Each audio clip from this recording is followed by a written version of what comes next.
Boa noite, meus queridos irmãos.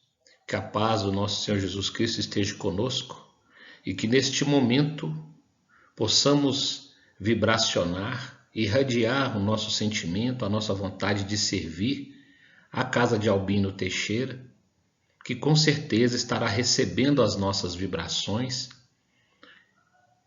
e também, a partir delas, a continuidade do tratamento dos irmãos desencarnados que lá estão e que tanto necessitam de nós. Hoje falaremos do culto do Evangelho no lar e possamos nesse aprendizado, digo aprendizado porque estaremos todos aqui revendo, as atividades nas quais fazemos todos os dias e para que possamos às vezes sair um pouco do automatismo, entrar mais na reflexão e ver o quanto é útil para o plano espiritual o Evangelho no lar. O próprio chamado aí na primeira tela que vocês estão vendo, o culto do Evangelho no lar não é uma inovação, é uma necessidade. É uma necessidade para nós, para o nosso lar, para os nossos entes queridos, irradiando isso aí para muito mais além do que nós possamos imaginar. Então, seguimos em frente com as reflexões. Na questão 459 do Livro dos Espíritos, tem a pergunta: influem os espíritos em nossos pensamentos e em nossos atos? Resposta dos espíritos: muito mais do que imaginais. Influi a tal ponto que de ordinário são eles que vos dirigem. Então, já podemos aí ter esse chamamento em função do que nós pensamos durante o nosso dia a dia, não somente no culto no lar em si. Nós precisamos diariamente estarmos em vigília, porque a partir do nosso pensamento é que estaremos atraindo para nosso dia a dia, a nossa vida, aqueles espíritos que estão afinizados com os nossos pensamentos. Então, isso é a primeira chamada para que possamos estarmos preparando para o culto no lar, com os nossos entes queridos, com os nossos vizinhos, com os nossos amigos e aqueles que sempre são convidados a participar e os que chegam de forma inesperada também. Eu irei inicialmente aí nos próximos slides algumas mensagens que os nossos irmãos espirituais nos trouxeram para que possam sempre estar nos alertando da necessidade do culto no lar. A escola do coração, o lar, na essência é a academia da alma. Dentro dele, todos os sentimentos funcionam por matérias educativas. A responsabilidade governa, a afeição inspira, o dever obriga, o trabalho soluciona, a necessidade propõe, a cooperação resolve, o desafio provoca, a bondade auxilia, a ingratidão espanca, o perdão balsamiza, a doença corrige, o cuidado preserva, o egoísmo aprisiona, a renúncia liberta, a ilusão ensombra, a dor ilumina, a exigência destrói. Trecho da psicografia de Francisco Cândido Xavier, da Seara dos Médiuns, ditado pelo Espírito Emmanuel.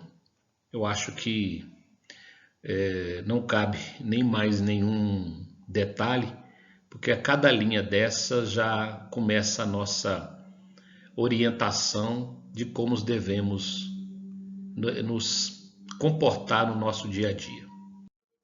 Nesse trecho de André Luiz, na psicografia de Francisco Cândido Xavier, no livro Sinal Verde, no recinto doméstico, retirei apenas um trecho, porque ele é muito grande. Convido a todos a leitura na íntegra, que é muito interessante e muito educativo para nós. Mas o que eu achei interessante ressaltar é: bondade no campo doméstico é a caridade começando em casa. Nunca fale aos gritos, abusando da intimidade dos entes queridos. Utilize os pertences caseiros sem barulho, poupando o lar a desequilíbrio e perturbação. Aprenda a servir-se, tanto quanto possível, de modo a não agravar as preocupações da família. Colabore na solução do problema que surja, sem alterar-se na queixa. Olhe bem, pessoal, a necessidade até mesmo da serenidade no volume de nossa voz, da forma com que lidamos com os talheres e com nossos pertences, a fim de, evitando o barulho excessivo, não perturba o ambiente no plano espiritual e muito menos nós, os principais envolvidos desta perturbação, a acusar aos nossos ouvidos essas vibrações, barulho, música em tom muito elevado e principalmente aquelas músicas que fazem apologia fora do princípio do que é o nosso evangelho, né?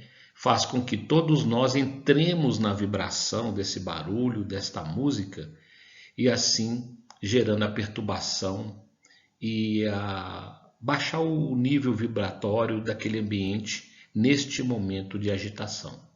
Nessa outra passagem, né, de Chico Xavier, Temas da Vida, de Bezerra de Menezes, ele cita: o Evangelho no lar.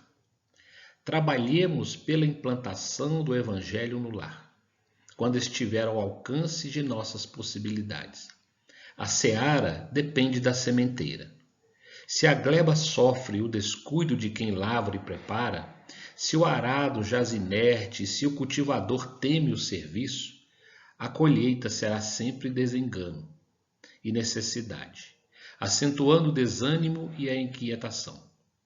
É importante nos unamos todos no lançamento dos princípios cristãos no santuário doméstico. Trazer as claridades da Boa Nova ao templo da família é aprimorar todos os valores que a existência terrestre nos pode oferecer. Não bastará entronizar as relíquias materiais de que se reportem ao Divino Mestre. Entre os adornos da edificação de pedra e cal, onde as almas se reúnem sobre os laços da comunidade ou da atração afetiva, é necessário plasmar o ensinamento de Jesus na própria vida, adaptando-se-lhe o sentimento à beleza excelsa. Evangelho no lar é Cristo falando ao coração. Sustentando semelhante luz nas igrejas vivas do lar, teremos a existência transformada na direção do infinito bem.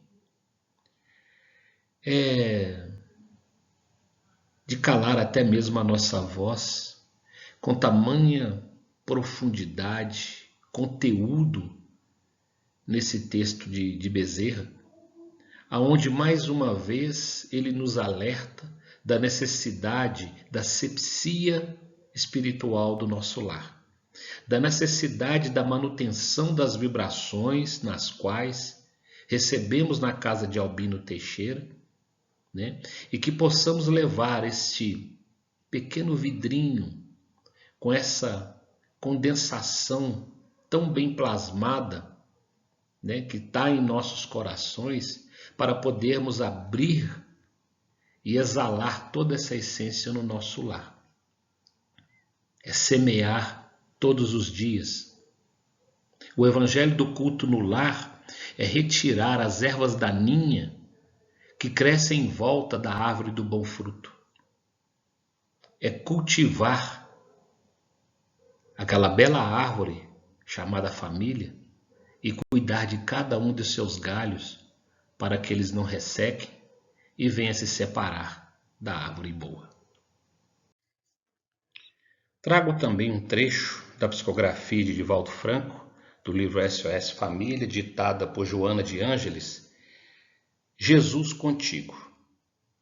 Dedica uma das 7 noites da semana ao culto evangélico no lar, a fim de que Jesus possa pernoitar em tua casa. Prepara a mesa, coloca a água pura, abre o evangelho, distende a mensagem de fé, enlaça a família e ora. Jesus virá em visita. A minha pergunta não é imperativa, mas sim interrogativa. Será que nós somos merecedores de Jesus pernoitar em nossa casa, cheios de vicissitudes, pecados diários, movidos pelo arrependimento? Eu me fiz essa pergunta e me lembrei da passagem, né, quando Jesus, chegando em Cafarnaum,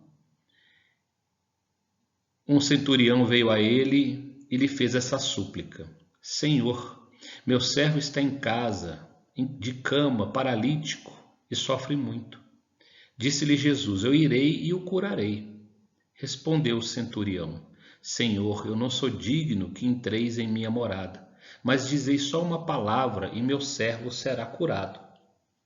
Pois eu também sou um subordinado e tenho soldados a minhas ordens. Eu digo a um, vai e ele vai, a outro, vem e ele vem, e ao meu servo, faze isto e ele faz. Ouvindo isso, cheio de admiração, disse Jesus aos presentes: Em verdade eu vos digo, não encontrei semelhante fé em ninguém de Israel. E segue a passagem, né? E isso nos mostra que sim, somos dignos de Jesus entrar em nossa morada por intermédio dos mensageiros e os emissários de luz, que lá chegam, nos abraçam, nos envolvem, fluidificam nossa água, nos traz a noite tranquila e serena de sono.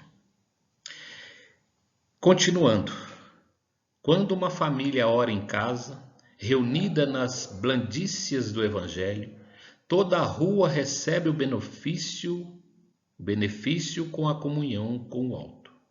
Se alguém num edifício de apartamentos alça aos céus a prece da comunhão em família, todo o edifício se beneficia, qual lâmpada ignorada acesa na ventania. Continua orando fiel, estudando com os teus filhos e com aqueles a quem amas as diretrizes do Mestre e, quando possível, debate os problemas que te afligem à luz clara da mensagem da Boa Nova e examina as dificuldades que te perturbam ante a inspiração consoladora do Cristo. Então a gente começa a perceber da nossa responsabilidade do culto do Evangelho no lar. Né? Nós já estamos nós estamos expandindo a nossa luz. Se moramos num prédio, é o prédio todo, né? E na medida da nossa força, da nossa fé e da nossa vontade, isso se expande aos vizinhos, aos quarteirões, do que dizer às cidades, alcançando os hospitais e os presídios. Então é de grande profundeza, grande responsabilidade, e o culto no lar vai muito mais além do que talvez possamos imaginar. Também Emmanuel nos alerta e nos chama a atenção. Se um homem é a partícula divina da coletividade, o lar é a célula sagrada de todo o edifício da civilização, mostrando mais uma vez que nós precisamos despertar em nosso lar, nossa casa, entre quatro paredes, né? Como pretendemos almejar prestar assistência a multidões, sendo que muitas vezes nós não conseguimos dar assistência, ouvir, acalentar, amparar os entes que são os primeiros desafios nos dados nessa encarnação? Então, mais uma vez, o auxílio que ele nos dá para vencer essa primeira etapa de cuidar dos nossos entes em casa, né? Amparar cada um deles e, quiçá, nós que somos amparados pelos nossos familiares. né? Não venhamos a achar que estamos numa casa espírita, somos lá, no nosso lar, quem devamos irradiar. Sim, é nossa responsabilidade, sim, devemos dar esse exemplo.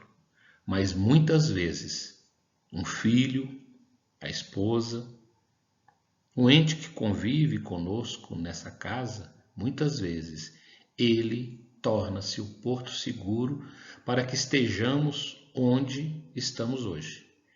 Então, devemos, mais uma vez, a necessidade do culto no lar, a observância das nossas obrigações para com esses entes, que é o nosso primeiro teste de paciência, nosso primeiro teste de convivência.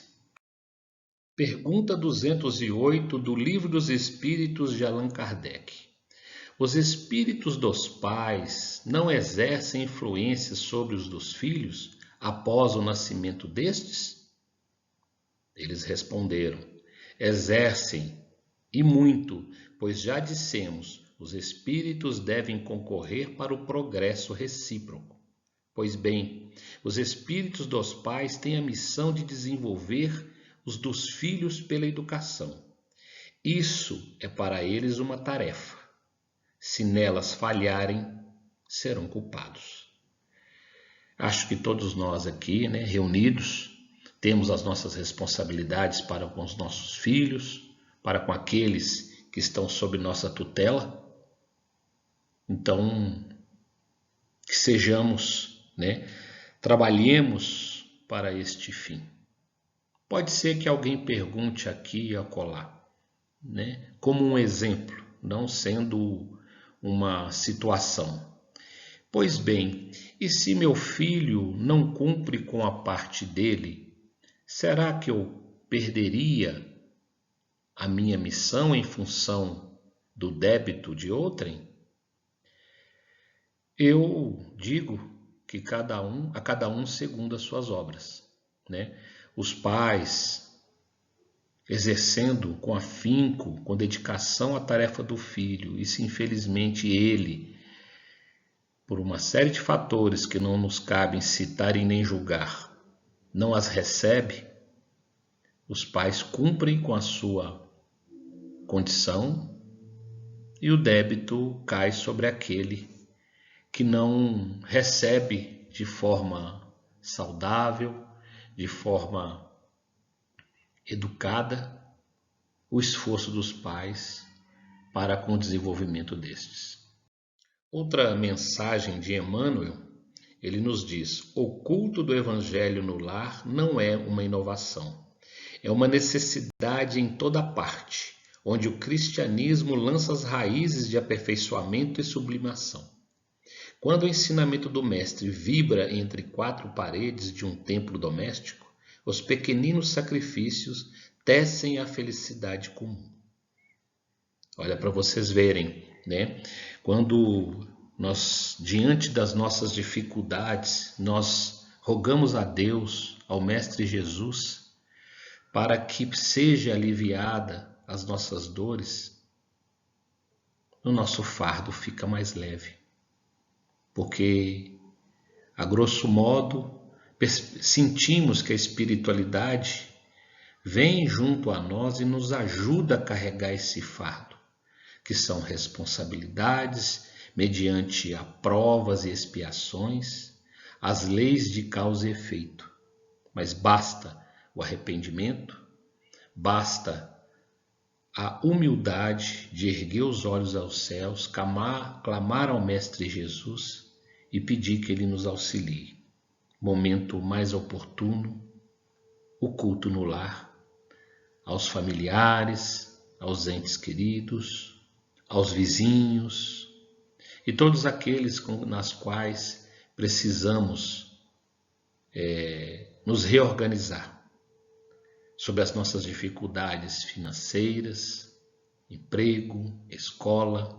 É o momento para que se faça a solicitação a Jesus para aliviar as nossas cargas. Em Mateus, capítulo 5, versículos 14 a 16, brilhe a vossa luz. Vós sois a luz do mundo. Assim, resplandeça a vossa luz diante dos homens, para que eles vejam as vossas boas obras e glorifiquem vosso Pai que está nos céus. Né? Precisamos brilhar a nossa luz, né? Ser este farol, não que estejamos em nosso lar em plena escuridão, mas que sejamos esse norte, essa referência e essa guia, acendendo essa luz em nosso peito, no esforço da elevação moral, no esforço de chamar Jesus a visitar o nosso lar. Mostramos a todos aqueles que vivem conosco o quanto estamos envolvidos, dedicados e fiéis aos princípios do Cristo. Então, que brilhe a vossa luz. Posso fazer o culto do Evangelho no lar sozinho? Bom, enquanto vocês reflitam sobre isso, eu vou explicar por que eu trouxe tantas passagens anteriormente para chegar efetivamente a falar sobre o culto do Evangelho no lar. Eu entendi como a necessidade de trazer todas as mensagens de Bezerra, né, de Emmanuel, de Joana de Ângeles, algumas passagens, né, de Mateus, para que nós entendêssemos e aumentasse o nosso padrão vibratório para absorver com mais grandeza a necessidade do culto no lar. E diante dessa palestra pública virtual, né, que a gente está aqui desenvolvendo, também irradiar nosso sentimento, repito, para a casa de Albino Teixeira e para os irmãos espirituais que lá estão, os benfeitores, né, os que já estão hospitalizados, os que estão sendo amparados, recebidos neste momento, porque a espiritualidade ela se aproveita a todo momento da nossa disponibilidade, do nosso desejo de servir, e nada se desperdiça no plano espiritual. Então estamos todos aqui neste momento doando para que sejam recebidos, auxiliados, que a casa de Albino Teixeira se mantenha protegida, vai muito mais além, onde eu não tenho nem propriedade para dizer, mas com certeza cada fluido que sai da gente aqui nessa reunião tem um peso, tem uma importância muito grande. Mas vamos lá, respondendo à pergunta feita. Espitirinhas, né? Tá lá o nosso irmãozinho lá, poxa vida, vai começar o Evangelho no lar e eu vou ter que fazer sozinho novamente. Ao lado, né, os espíritos dizem, isso é que ele pensa. E vamos lá em Mateus 18, 20, onde estiverem duas ou mais criaturas reunidas em meu nome, entre elas estarei. Palavras de Jesus. E isso nos traz mais uma vez a certeza de que nunca estamos sozinhos, né? Estamos com aqueles que nós nos afinizamos.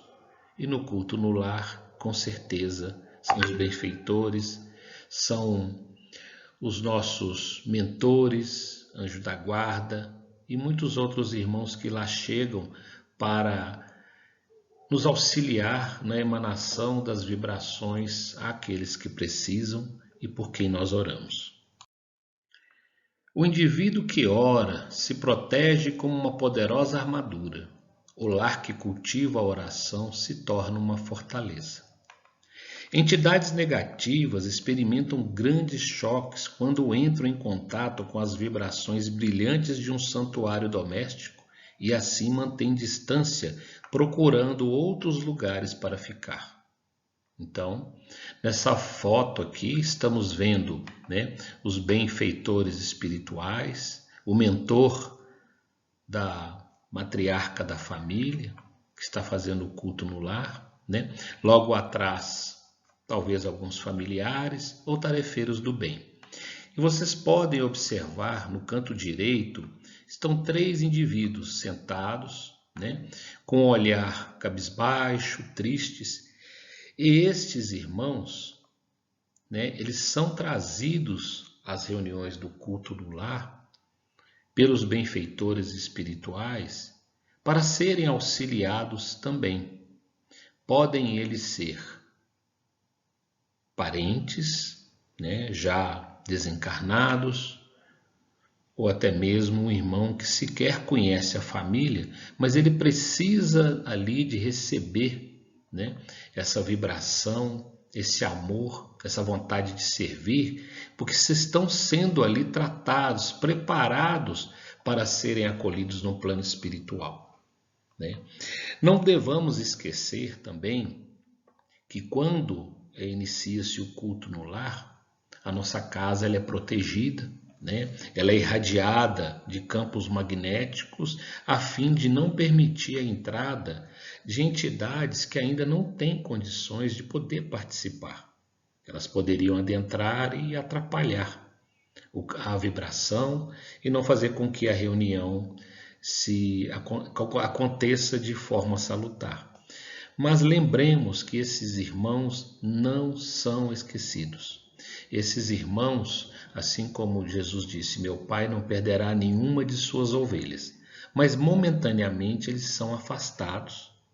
E acredito eu que de algum modo é ofertado a eles ao lado de fora do lar, né, esses que não se distanciam tanto, uma oportunidade de iniciar esse processo do recebimento do amor, da oferta da luz suave que não ofende, né? Abrandar as suas dores, acalmar os seus sentimentos, ou seja, prestando o amor. E tudo isso ocorre quando nós fazemos o culto no lar, porque necessário se faz, uma vez que os desencarnados estão tanto ainda materializados que mal conseguem observar e perceber os benfeitores espirituais. Mas pela proximidade dele conosco, por estarem bem materializados, repito, eles conseguem perceber a nossa pregação, a nossa leitura, e isso começa o trabalho aí de acolhimento desses irmãos. É muito bonito quando você vê essa imagem, a gente consegue imaginar o que está ocorrendo no plano espiritual dentro do nosso lar, se tornando um ponto de socorro. Lembrando que ninguém adentra no lar sem a permissão, sem a coordenação dos benfeitores espirituais daquele culto, para que nada ocorra e venha trazer a perturbação a nós. Isso aí é fato, é óbvio, mas lembremos que não só, né, esses irmãos são acolhidos, mas a irradiação para os vizinhos, para o prédio, para o quarteirão e por aí vai, de acordo com a nossa vontade e de acordo com o que nossos benfeitores espirituais necessitam daquele momento para acolher algum irmão desencarnado. Seguindo aqui as orientações da FEB, o culto no lar deverá ter aproximadamente 30 minutos, uma vez por semana, com dia e hora determinado. Gente, tem que ter muita pontualidade, tá? Porque os espíritos eles chegam na hora que você determinou para fazer o culto no lar e se retiram depois de 30 minutos. Então, o culto no lar nunca deve ter menos de 20 minutos e não se recomenda ultrapassar 30 minutos. É evidente que se você ultrapassa em função de uma prece, de uma oração, de uma situação específica daquele culto em prol de um irmão que desencarnou, de algum irmão que está no hospital, isso pode ultrapassar aí 3 minutos, 4 minutos, mas não é recomendado. Então, estejamos atentos ao dia e à hora determinado, porque lá eles estarão, né? Aí você pode me dizer assim, nossa, eu tenho um casamento, eu tenho um aniversário, eu tenho um evento, que este evento é impossível eu deixar de ir, porque é uma questão familiar. Não estou dizendo aqui de festas, baladas, encontros em bares, etc. Não que isso esteja errado. Mas, havendo uma necessidade justa e plausível, em mentalização, né, quando você percebe ou descobre que isso aconteceu, esse convite de última hora, ou havendo a previsibilidade deste evento, no culto anterior, durante esses 30 minutos, no final da prece, peça a permissão para que na semana seguinte o culto não seja feito em função de algum evento que vocês não possam faltar. Isso é importante, porque a espiritualidade muitas vezes não, na maioria das vezes, ela sabe muito bem o que vai acontecer conosco na próxima semana. Mas é uma questão de respeito à espiritualidade. É como se você estivesse fazendo um convite a um amigo próximo e você tem que ligar para ele desmarcando em função de alguma necessidade. A espiritualidade também recebe da mesma forma. Então a gente tem que ficar bastante atento a isso. No início da reunião, fazer uma prece simples, uma prece espontânea. Até mesmo uma Ave Maria sentida vale muito mais do que 1000 palavras. Né? Não é a multiplicidade das palavras que fará com que o seu sentimento ele ocorra, mas e sim a pureza, o sentimento da prece. Coloquei aqui uma criança na prece porque é o símbolo da pureza, né? Como Cristo sempre nos recomendou, né?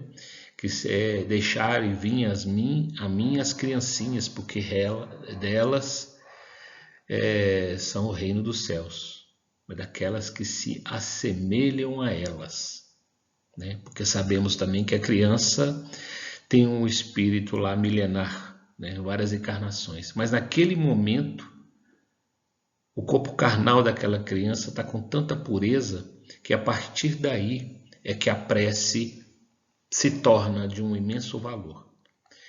Posso dizer palavras bonitas, eu peguei um texto para fazer uma prece, achei ele bonito? Pode, desde que seja feito de forma bastante sentida. Mas aquela prece que ela nasce dentro do nosso coração, por mais simples que sejam aplicadas palavras do vocabulário rico ou vocabulário humilde, eu não diria pobre, o vocabulário humilde tem um valor enorme e não nos sintamos acanhados de fazer uma prece para Jesus. A timidez não tem espaço neste momento. Então a prece simples, rápida e espontânea. Em seguida, né, fazemos uma leitura de alguns livros que são recomendados: Caminho, Verdade e Vida, Pão Nosso, Fonte Viva, Vinha de Luz, de Emmanuel, Agenda Cristã, de André Luiz, Jesus no Lar, Alvorada Cristã, de Neio Lúcio, Evangelho em Casa, de Meimei, Messe de Amor, de Joana de Ângeles, e outros tantos conteúdos semelhantes dentro do que a doutrina nos recomenda.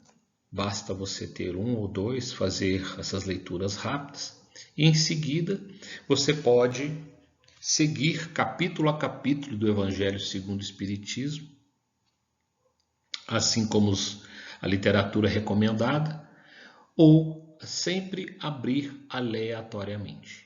Nós sabemos que a abertura aleatória não é nossa, né? A espiritualidade, uma vez decidido que a leitura seria aleatória, a espiritualidade nos intui a abrir na página necessária daqueles que lá estarão para ouvir a passagem. uma vez que seja decidido a leitura capítulo a capítulo, a espiritualidade também vai trazer em todas as reuniões aqueles necessitados para ouvir aquela ação. Lembremos-nos de que primeiro a aprender somos nós que estamos lendo. O segundo são aqueles que nos ouvem, né? E seguindo essa cadeia de aprendizado, os irmãos espirituais que estão lá também, tão necessitados como nós, para esse aprendizado. Então, isso aí é de acordo com a opção de cada um, da leitura com abertura opcional, aleatória, ou leitura capítulo a capítulo, tanto do Evangelho segundo o Espiritismo, quanto das literaturas recomendadas. Quando na abertura da página aleatória ou do capítulo que se segue, não devamos ler o capítulo todo, porque em 30 minutos não daria para que pudéssemos ler e discutir, né? Dialogar a respeito do entendimento de cada um de nós quanto à leitura. Então, vale a questão do bom senso, de calcular o tempo da leitura e de que a leitura seja feita daquele trecho no completo a fim de podermos trazermos o entendimento, né?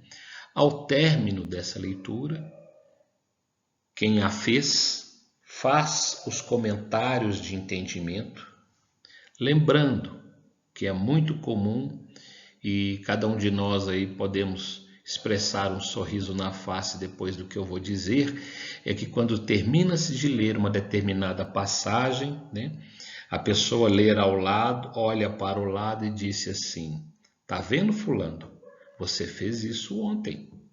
Eu não te falei que você estava errado?"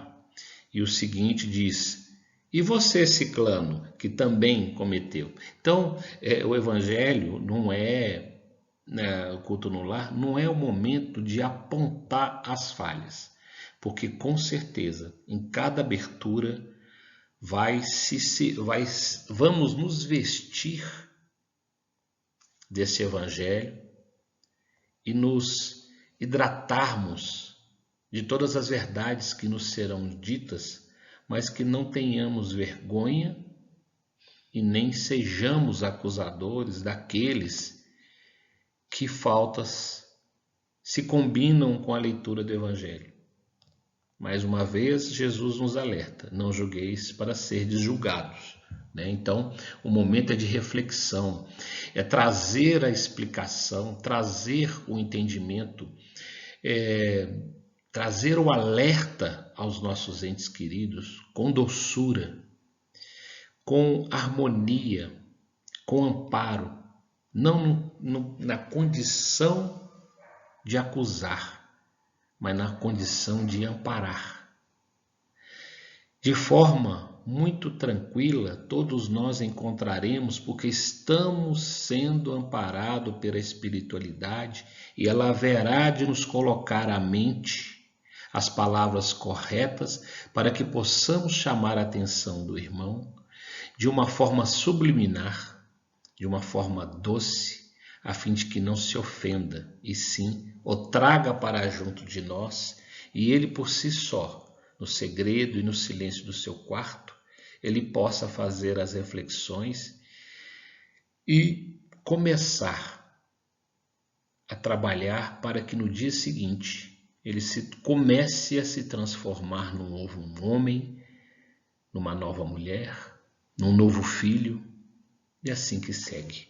Então é muito bacana, é muito lindo nós podermos refletir, compartilhar as nossas falhas, uma vez que tivermos condições de poder trabalhar isso em conjunto, chamando a família para que um ampare o outro. Reforçando aqui sobre o comentário do texto lido, deve ser breve e contando com a participação dos presentes, evidenciando o ensino moral aplicado à situação do dia a dia. Então nós podemos trazer, como eu citei no slide passado, trazer o exemplo do erro, do que não se deve fazer, na verdade, sem a acusação direta, né, citando passagens evangélicas. E uma coisa muito interessante, alguém me disse, eu não me lembro, ou eu ouvi, são tantas coisas que a gente recebe, que a gente tenta guardar, que me perdoe o autor desta frase, alguns de vocês podem se lembrar ou já ouviram também, que diz o seguinte: o que Jesus faria se ele tivesse na mesma situação em que eu estou? Pensando assim, nós não erraríamos nunca, né? Às vezes é difícil pensar nessa simples frase que eu citei no momento de fúria, de brigas, discussões acaloradas. Antes que ela se comece, possamos imaginar como Jesus trataria dessa situação. Eu acho que só com essa pergunta já entenderíamos tudo, ficaria muito mais fácil o nosso dia e o respeito ao irmão que naquele momento possa estar transtornado e até nós mesmos antes de falarmos algo para conturbar a situação. Enfim, a discussão do Evangelho é rápida, justamente para nós termos nesses 30 minutos aí esse processo que vou colocar no final do slide aqui, que todo mundo sabe, mas é bom só para fixar, que é o roteiro, né, do Evangelho no Culto no Lar.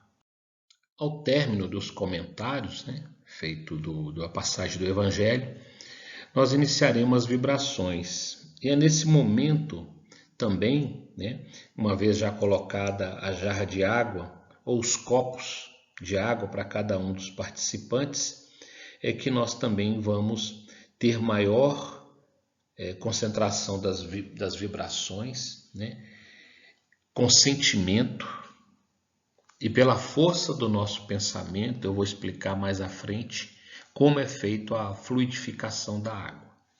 Mas a vibração nós pediremos pela fraternidade, pela paz, pelo equilíbrio de toda a humanidade, por todos os governantes e por aqueles que têm sob a nossa responsabilidade crianças, jovens, adultos e idosos, vizinhos, pela implantação e vivência do Evangelho em todos os lares, pelo próprio lar dos participantes, metalizando paz, harmonia, saúde para o corpo e para o espírito, né?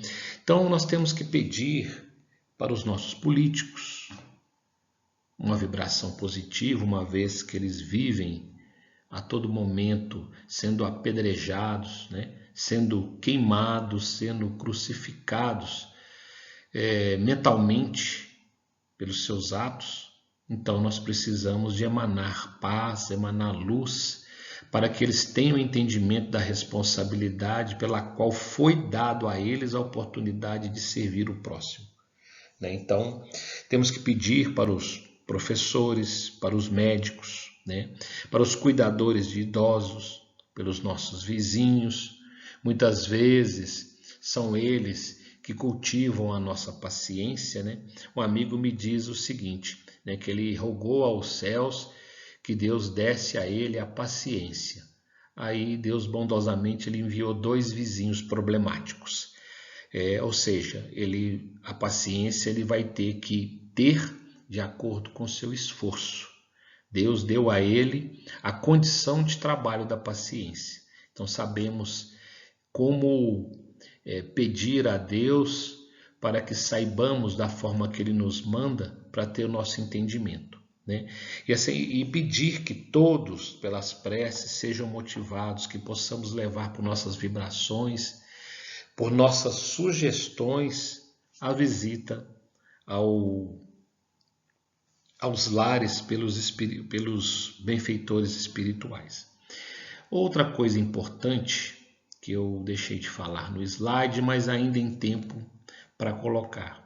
Normalmente, quando vamos começar o culto evangélico no lar, um telefone toca, o vizinho bate campainha, chega um parente. O evangelho não deve ser interrompido nessa situação. Com relação ao telefone, manter o telefone desligado em modo avião, no mudo, tá? E se o vizinho bater a porta, sim, vamos abrir a porta e recebê-los e dizer: meu amigo, você está convidado a participar do culto evangélico que nós fazemos nesse horário. Vai caber a ele participar ou não. Se ele não participar, aguarde na sala, aguarde na varanda, mas vamos vibracionar para ele. Mas o evangelho não deve ser interrompido, porque muitas vezes virão essas vibrações para impedir que a luz seja trazida ao nosso lar. Reforçando a psicografia de Divaldo Franco, né, Jesus Contigo, dito no início aí da nossa palestra, ela diz: se alguém num edifício de apartamentos alça aos céus a prece da comunhão em família, todo o edifício se beneficia qual lâmpada ignorada acesa na ventania. Eu vou deixar para vocês fazerem uma reflexão da profundidade dessa mensagem e qual o efeito das nossas preces, né? O quanto ela é benéfica a todos que estão à nossa volta, né? No prédio de apartamentos, num condomínio, em vizinhos de entre casas e quarteirões. Já falei muito sobre esta parte, né? Eu quis só reforçar o quanto é importante a nossa prece nessa mensagem de Joana de Ângeles. Sim, podemos pedir. Podemos pedir pelos parentes, pelos amigos, vizinhos, por pessoas que não participam do nosso círculo de amizade, por toda a humanidade. Por pessoas que provavelmente vamos cruzar um dia numa rua, num ponto de ônibus, em algum lugar que possamos perceber que aquela pessoa está com um olhar triste, né? No momento do nosso culto no lar, se mentalizar naquela pessoa, você não precisa de saber o nome dela, onde ela mora, quem ela é.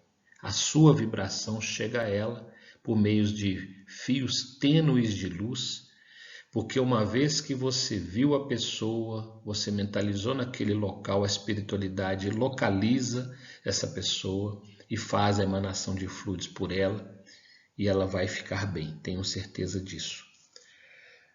Cuidado com o que pedimos, né? O próprio Cristo também nos sugeriu e nos recomenda: pede e obtereis, buscai e achareis, batei a porta e ela lhe abre-vos-á, né? Então, sabemos o que pedir para a gente poder ter toda esse entendimento. Nós temos que pedir a paciência, nós temos que pedir a resignação, nós temos que pedir a fé, nós temos que pedir a esperança, força para trabalhar. Isso sim, Cristo nos dá. Não podemos sentar à sombra de uma árvore, deitados sobre uma rede, e pedir algo que nós não vamos obter nunca, porque tudo virá mediante os nossos esforços. Mas pedir para aqueles que nós não sabemos como é a vida dele, do que ele fez para merecer o que ele está vivendo, essa prece, ela vai acontecer, porque mediante a nossa vontade e até mesmo o merecimento dele, para que desperte a fé, uma vez que ele, nas suas dores, ele está pedindo a Deus. E como Jesus disse, tua fé te curou, mas bastando a nossa força de vontade para potencializar aquele sentimento dele. E às vezes ele passa a despertar, mediante a dor, que o nosso Deus nunca nos abandona. No Evangelho de Mateus, capítulo 6, versículos 5 a 8, ele nos traz a seguinte passagem: não cuideis de pedir muito nas vossas preces, como fazem os pagãos, os quais imaginam pela multiplicidade das palavras é que serão atendidos. Não vos torneis semelhante a eles, porque vosso Pai sabe do que é que tendes necessidade, antes que lhe o peçais. Pode vir à nossa imaginação agora a seguinte pergunta: se Deus sabe o que necessitamos, por que temos que pedir? Simples.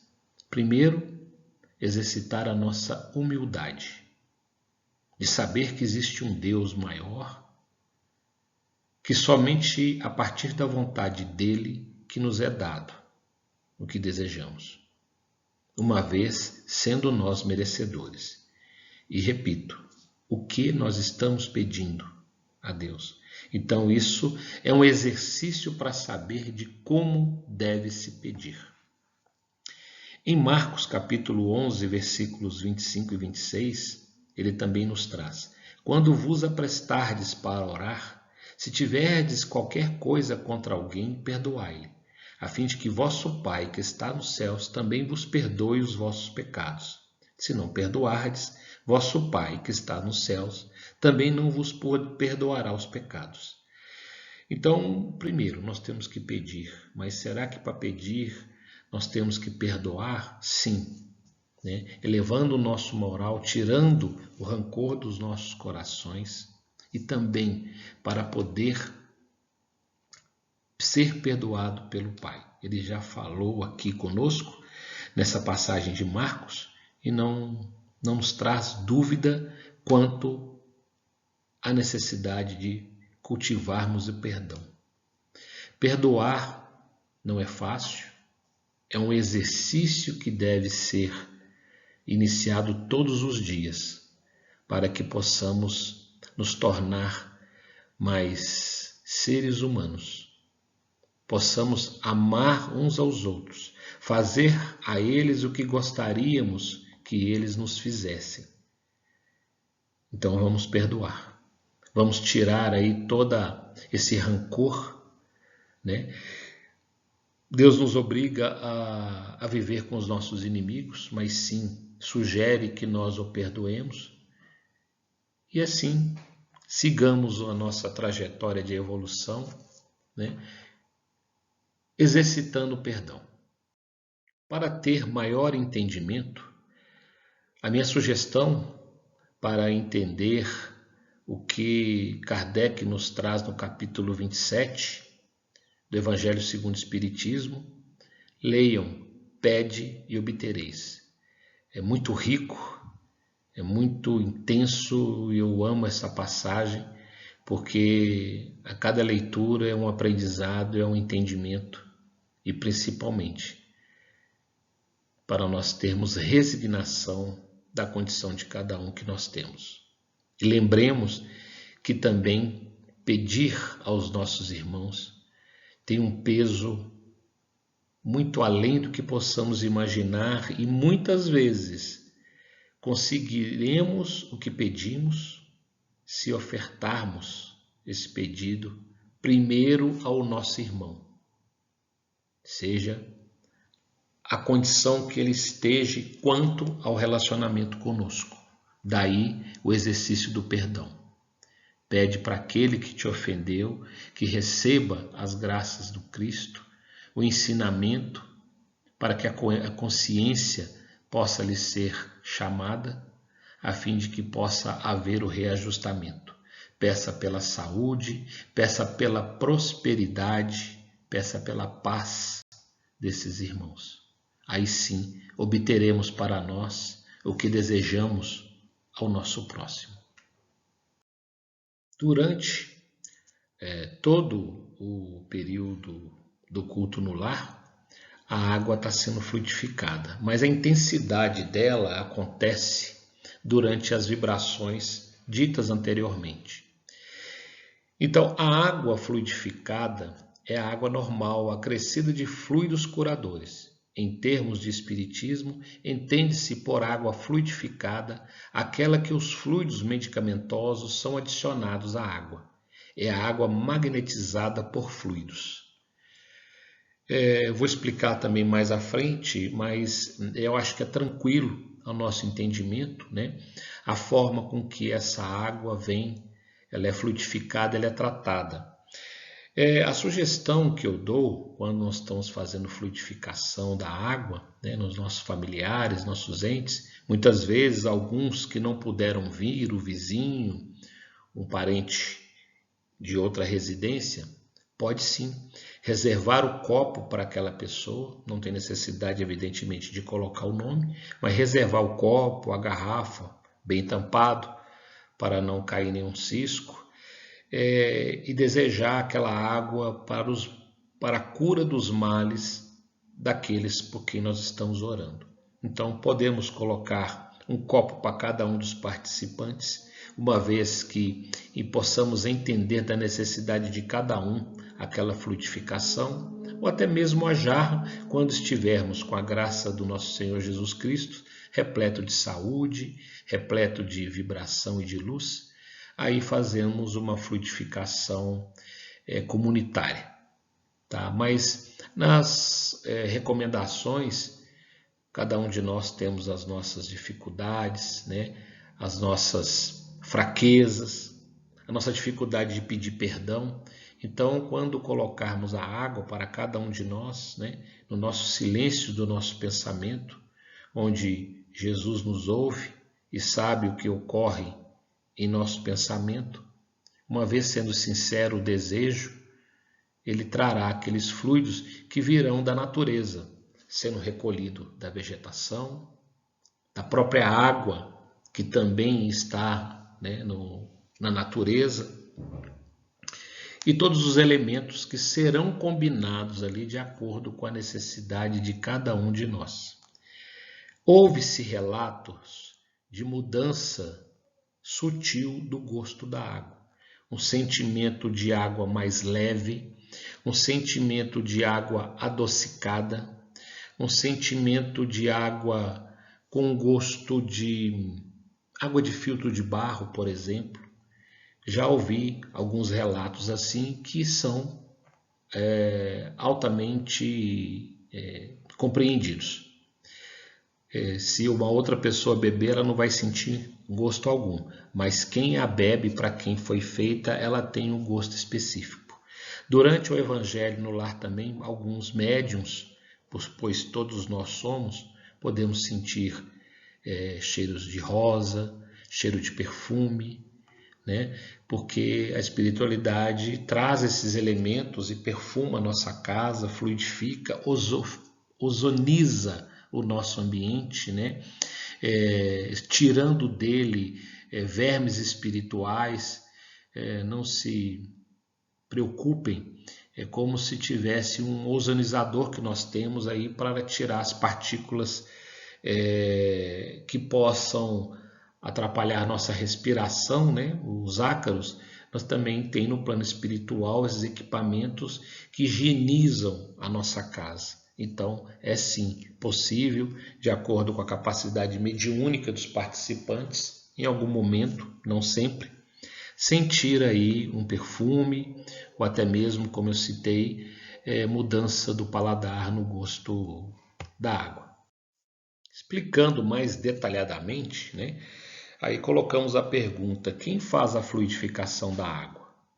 Resposta: em geral, são os espíritos desencarnados que, durante as sessões de fluidoterapia, fluidificam a água, mas a água pode ser magnetizada tanto pelos fluidos espirituais quanto pelos fluidos dos homens encarnados, assim como ocorre com os passes, sendo necessário para isso, da parte do indivíduo que irá realizar a fluidificação, a realização de preces e a imposição das mãos, a fim de direcionar os fluidos para o recipiente em que se encontra a água.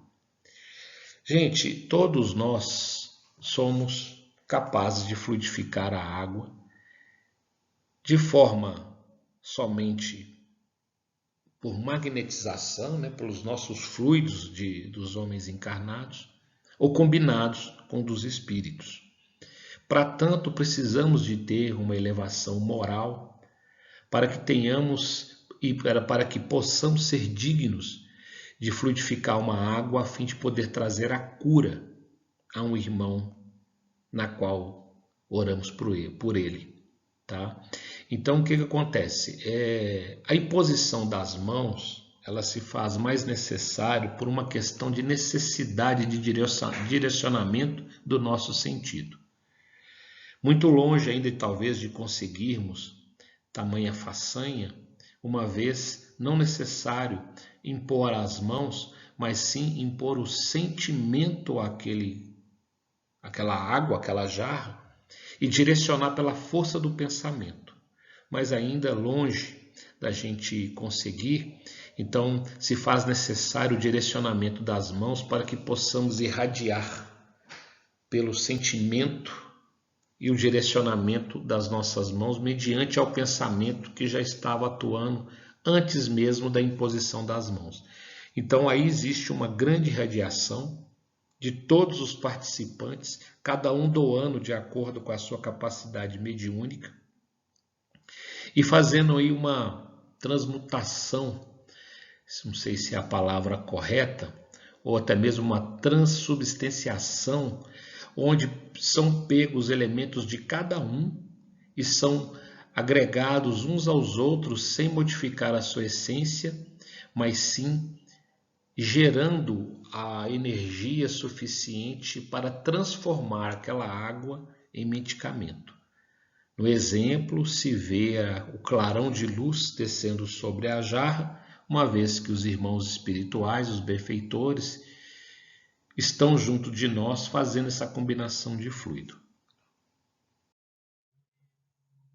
Na prece de encerramento, ela tem que ser do mesmo modo da prece inicial, simples, sincera, espontânea, agradecendo a Deus, a Jesus e aos bons espíritos que em nome de Jesus, em nome de Deus, vieram ao nosso lar trazer o conforto, trazer a paz, o esclarecimento.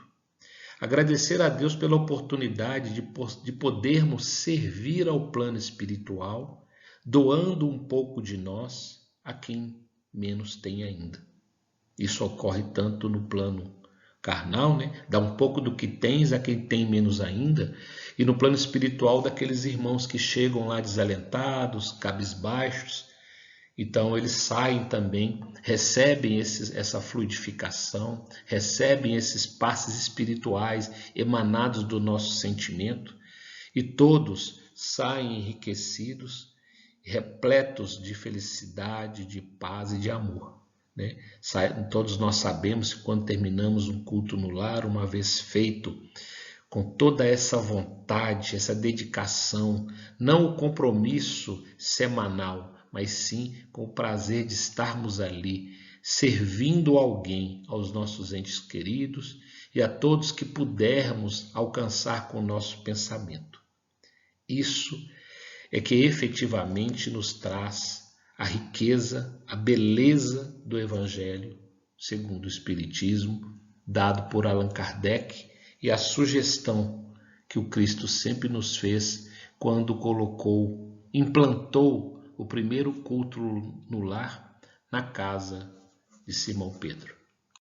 Uma observação que é muito importante a gente ressaltar é que a prática do Evangelho no lar não deve ser transformada em reunião mediúnica. Toda intuição, inspiração que possam ocorrer devem ficar no campo dos comentários gerais no momento oportuno. Se porventura houver um início de manifestação, seja de psicofonia, seja de psicografia, seja intuitiva, ela deve ser cessada imediatamente pelo médium, que tem total poder sobre ele mesmo, permitindo ou não a continuidade da manifestação. Então, basta ele querer e impedir.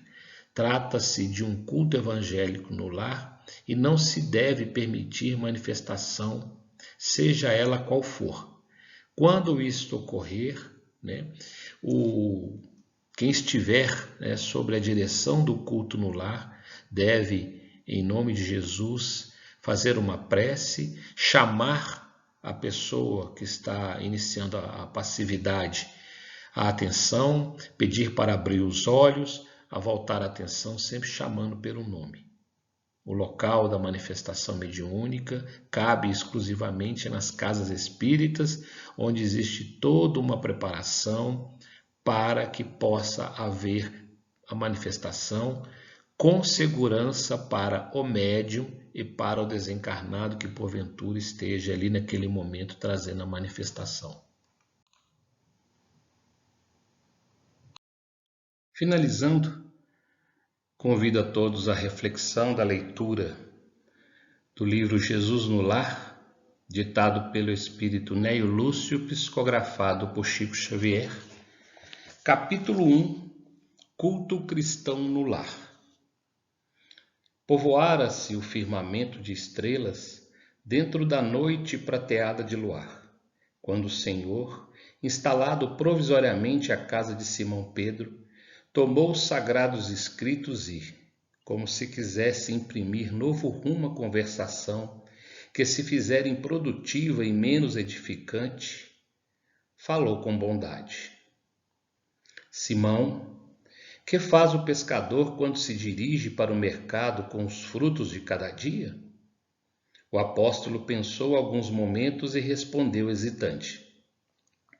Mestre, naturalmente escolhemos os peixes melhores. Ninguém compra os resíduos da pesca. Jesus sorriu e perguntou de novo.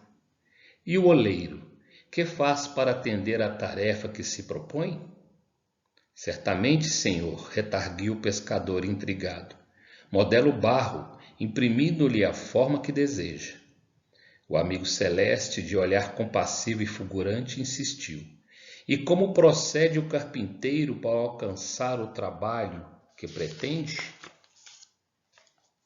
O interlocutor muito simples informou sem vacilar.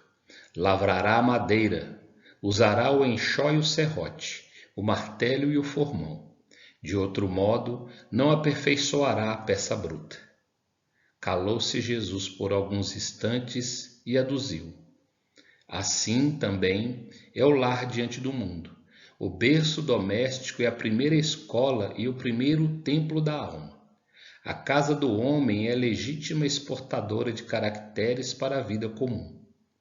Se o negociante seleciona a mercadoria, se o marceneiro não consegue fazer um barco sem afeiçoar a madeira aos seus propósitos, como esperar uma comunidade segura e tranquila sem que o lar se aperfeiçoe? A paz do mundo começou sobre as telhas a que nos acolhemos. Se não aprendermos a viver em paz entre quatro paredes, como aguardar a harmonia das nações? Se não nos habituarmos a amar o irmão mais próximo, associado à nossa luta de cada dia, como respeitar o eterno Pai que nos parece distante? Jesus relanceou o olhar pela sala modesta, fez pequeno intervalo e continuou. Pedro, acendamos aqui em torno de quantos nos procuram assistência fraterna uma claridade nova. A mesa de tua casa é o lar de teu pão. Nela, recebes do Senhor o alimento para cada dia. Porque não instalar ao redor dela a sementeira da felicidade e da paz na conversação e no pensamento? O Pai, que nos dá o trigo para o celeiro por meio do solo, envia-nos a luz pelo céu. Se a claridade é a expansão dos raios que a constitui, a fartura começa no grão. Em razão disso, o Evangelho não foi iniciado sobre a multidão, mas sim no singelo domicílio dos pastores e dos animais. Simão Pedro fitou no mestre os olhos humildes e lúcidos, e como não encontrasse palavras adequadas para explicar-se, murmurou tímido. Mestre, seja feita como desejas.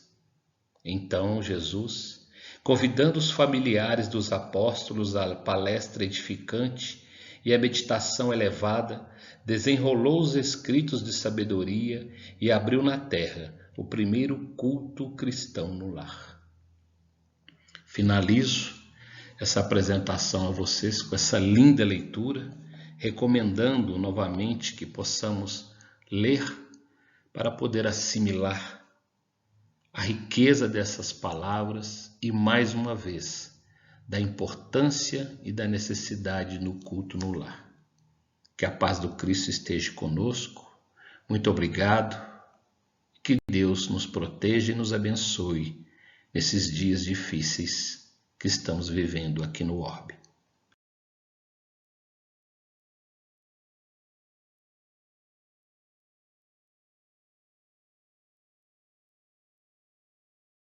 Se eu fosse alguém, se eu tivesse influência, se eu pudesse realizar alguma coisa em benefício da comunidade, e se eu tivesse a menor autoridade para fazer isto, eu apenas repetiria para mim mesmo e para todos os nossos irmãos em humanidade, de todas as terras e de todos os idiomas, aquelas palavras de nosso Senhor Jesus Cristo. Amai-vos uns aos outros como eu vos amei. Porque amor com esquecimento de si mesmo. Porque amor nada pedindo para si. O amai-vos uns aos outros foi superado pelo amai-vos uns aos outros como eu vos amei.